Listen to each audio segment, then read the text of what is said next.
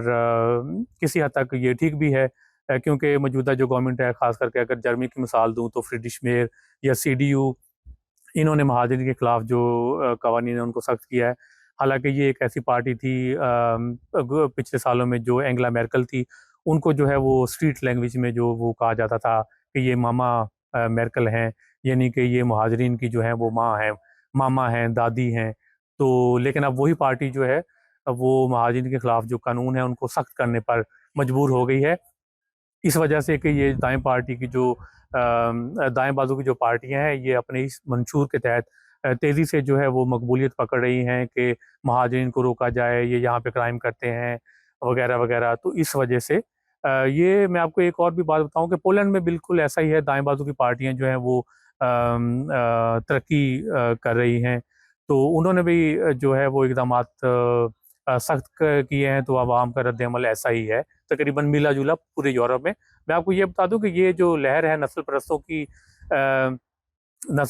پرستوں کے جو گروپ ہیں, اور